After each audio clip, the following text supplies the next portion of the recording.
కాసేపట్లో తెలంగాణ అసెంబ్లీ సమావేశాలు ప్రారంభం కానున్నాయి. ఉదయం 11 గంటలకు సభ ప్రారంభమవుతోంది.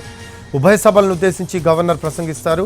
బీసీ రిజర్వేషన్, ఎస్సీ వర్గీకరణ అమలు బిల్లును ప్రవేశపెట్టేందుకు కాంగ్రెస్ సర్కార్ సిద్ధమవుతోంది. వైఫల్యాలు, హామీల అమలుపై ప్రభుత్వాన్ని ఇరుకున పెట్టేందుకు బీఆర్ఎస్, బీజేపీ వ్యూహాలు సిద్ధం చేసుకుంటున్నాయి. దీంతో సభలో సమరమే అనే టాక్ వినిపిస్తోంది.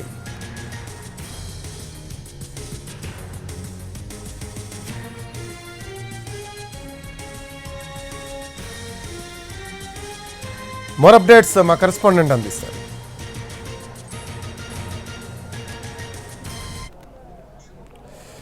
కాసేపట్లో తెలంగాణ అసెంబ్లీ సమావేశాలు ప్రారంభం కానున్నాయి. దీనికి సంబంధించి మోర్ అప్డేట్స్ అందిస్తారు చారి. ఉదయం 11 గంటలకు సభ ప్రారంభమవుతున్నట్టు సమాచారం. దీనికి సంబంధించి లేటెస్ట్ అప్డేట్స్ ఏంటి చారి? ఇవాళ నుంచి తెలంగాణ బడ్జెట్ సమావేశాలు ప్రారంభం కాబోతున్నాయి. 11 గంటలకు గవర్నర్ అసెంబ్లీకి చేరుకుంటారు.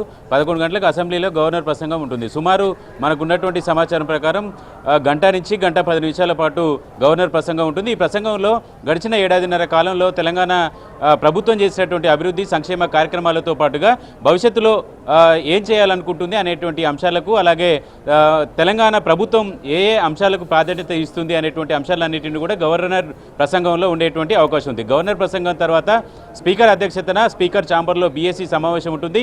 ఈ సమావేశంలో ప్రధానంగా అసెంబ్లీ పని దినాలు, అసెంబ్లీలో చర్చించాల్సినటువంటి అంశాలకు సంబంధించినటువంటి ఎజెండాని ఖరారు చేయబోతున్నారు. ఇప్పటివరకు అయితే ప్రభుత్వం కీలకంగా 2 అంశాలను తీసుకోవాలనుకుంటుంది. తెలంగాణలో కాంగ్రెస్ పార్టీ అధికారంలోకి వచ్చాక కులగణన చేసింది. ఈ కులగణనకి కొనసాగింపుగా బీసీలకు 42% రిజర్వేషన్ కల్పించాలనేటువంటి ఆలోచనతో ప్రభుత్వం ఉంది. అందుకు అనుగుణంగా బిల్లుని అసెంబ్లీలో ప్రవేశపెట్టబోతున్నారు. ఈ నెల 15వ తేదీన ఈ బిల్లుని అసెంబ్లీలో పెట్టాలనేటువంటి ఆలోచనతో ప్రభుత్వం ఉంది. దీనికి కొనసాగింపుగా ఎస్సీ వర్గీకరణకు సంబంధించినటువంటి బిల్లును కూడా రెడీ చేశారు. ఎస్సీ వర్గీకరణ సుప్రీంకోర్టు ఏదైతే తీర్పు ఇచ్చిందో ఆ తీర్పుకు అనుగుణంగా ఏకసభ్య కమిషన్ ఏర్పాటు చేసింది. ఆ ఏకసభ్య కమిషన్ ఇచ్చినటువంటి నివేదిక ప్రకారం గతంలో ఏబిసిడి వర్గాలుగా ఉన్నటువంటి ఎస్సీలలో ఏబీసీ 3 వర్గాలుగా చేశారు. వారికి రిజర్వేషన్ అమలుకు సంబంధించినటువంటి అంశాలని కూడా ప్రభుత్వం ఇప్పటికే అధ్యయనం చేసింది. కాబట్టి ఎస్సీ వర్గీకరణ అమలుకు సంబంధించినటువంటి బిల్లును కూడా సభలో ప్రవేశపెట్టబోతున్నారు. ఆ తర్వాత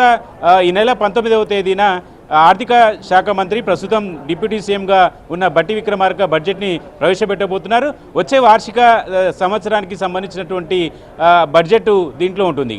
గతంలో పెట్టినటువంటి బడ్జెట్కి అంచనాలు మరింత పెరిగేటువంటి అవకాశం అయితే ఉంది. మనకున్నటువంటి సమాచారం ప్రకారం 4 నుంచి 5% అంచనాలను పెంచి బడ్జెట్ని పెట్టాలనేటువంటి ఆలోచనతో ఉంది. అయితే గతంలో బడ్జెట్కు సంబంధించినటువంటి కేటాయింపులు కావచ్చు, ట్యాక్సుల తగ్గింపుకు సంబంధించినటువంటి అంశాలన్నీ కేంద్ర ప్రభుత్వం చేసినటువంటి బడ్జెట్ కాబట్టి వచ్చిన ట్యాక్సులు కూడా రావటం తగ్గింది. అలాగే రాష్ట్రంలో ఆదాయం కూడా తగ్గుతున్నటువంటి నేపథ్యంలో బడ్జెట్ గతంలో కంటే ఎంత ఎక్కువ మోతాదులో బడ్జెట్ని రూపొందిస్తారు అనేటువంటి చర్చ కూడా జరుగుతుంది. ఇక బడ్జెట్కు సంబంధించినటువంటి విషయం ఇలా ఉంటే, రాజకీయపరమైనటువంటి అంశాలను కనుక చూస్తే కాంగ్రెస్ పార్టీ కులగణనకు సంబంధించి, ఎస్సీ వర్గీకరణకు సంబంధించినటువంటి అంశాలనే చాలా కీలకంగా తీసుకోవాలనుకుంటుంది. త్వరలోనే స్థానిక సంస్థల ఎన్నికలు కూడా రాబోతున్నాయి కాబట్టి ఈ 2 అంశాలను ఫోకస్ చేయాలనుకుంటుంది. ఇక ప్రధాన ప్రతిపక్షంగా ఉన్నటువంటి బీఆర్ఎస్ నుంచి ప్రతిపక్ష నేతగా ఉన్నటువంటి కేసీఆర్ ఈరోజు తెలంగాణ అసెంబ్లీకి వస్తున్నారు. రేపు బడ్జెట్ ప్రవేశపెట్టే రోజు కూడా వచ్చే అవకాశం ఉంది. ఈరోజు బడ్జెట్ ప్రవేశపెట్టే రోజు వస్తారనేది ప్రాథమికంగా ఉన్నటువంటి సమాచారం. ఇప్పటికైతే ఈ రోజు వరకు గవర్నర్ ప్రసంగం వరకు కేసీఆర్ ఈ సమావేశానికి వస్తున్నారు. ప్రభుత్వ వైఫల్యాలకు సంబంధించినటువంటి అంశాలన్నింటి మీద కూడా ఎండగట్టాలని ఇప్పటికే పార్టీ ఎమ్మెల్యేలకు దిశానిర్దేశం చేశారు. At the same time BJP కూడా ఇదే లైన్ని తీసుకుంది. ప్రభుత్వం ఇచ్చినటువంటి హామీలు అమలుకు సంబంధించినటువంటి అంశాలన్నింటి మీద కూడా ప్రభుత్వాన్ని నిలదీయాలనేటువంటి ఆలోచనతో ఉంది. ఇక కాంగ్రెస్ పార్టీకి సంబంధించి మరొక అంశం, బీఎస్సీ సమావేశం తర్వాత 2 గంటలకు అసెంబ్లీలో ఉన్నటువంటి కమిటీ హాల్ 1లో సిఎల్పి సమావేశం ఉంటుంది. అసెంబ్లీలో అనుసరించాల్సినటువంటి వ్యూహం, ఎత్తుగడలకు సంబంధించినటువంటి అంశాలన్నింటి మీద కూడా దీంట్లో సీఎం అలాగే శాసనసభ వ్యవహారాల మంత్రి శ్రీధర్ బాబు ఇద్దరు కూడా దిశానిర్దేశం చేయబోతున్నారు ఎమ్మెల్యేలకి. Thanks for updates.